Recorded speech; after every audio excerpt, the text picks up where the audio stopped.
Hi, so I'm here with Renshi Parks. We are looking at the combat fitness test, which, guys, you all know, guys, is part of your black belt test. Wanted to give you some hints and tips so you can be at your best and make sure you get the correct time for that. So the first exercise we want to look at is the striders. Here's a perfect example of a strider.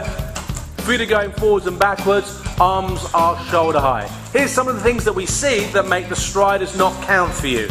So number one is the feet not being long enough.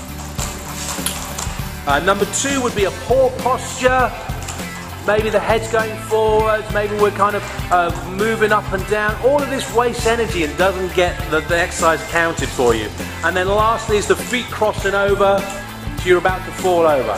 So if you fix all those three things, that's going to be great for your striders. Now we're moving on to our squat. So you have 40 of these to do.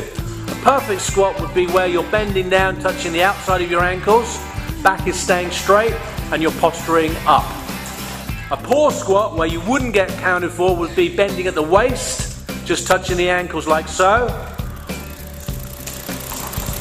And then we're moving on to our spear sit-ups. That's 30 of spear sit-ups. So you bend your knees, back comes up the floor, and you can see how the line between your knuckles goes through the line from your knees. That's going to count.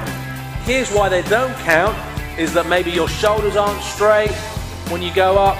Maybe you start reaching with your arms as well. So you sit up and then try and poke your arms forward. It's all got to be a smooth line and a smooth sit-up from there.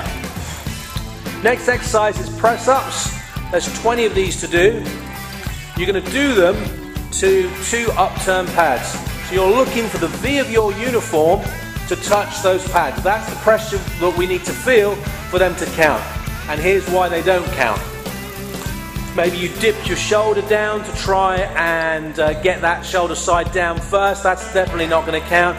Maybe from there you flop around with your back, or you arch your body forwards. Yeah? All of those are really not a press up that we're going to allow in there. Remember, your knees need to remain off the floor as you do them. Another time the press-ups won't count would be if you go so far forwards that your stomach or your waist touches the pad.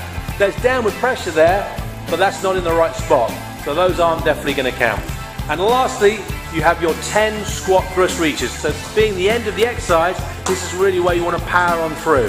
See how your legs go straight back, stand up, arms up to the ceiling.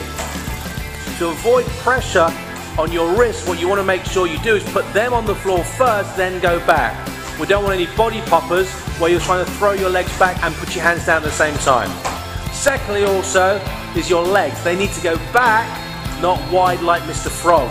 Alright, when we see that, that's definitely not exercising at your best. None of those are going to get counted. So all these hints and tips are really going to help you when it comes to your black belt test to be at your very best, get the time in the time limit, and then know that you've passed 1/6 of your black belt test.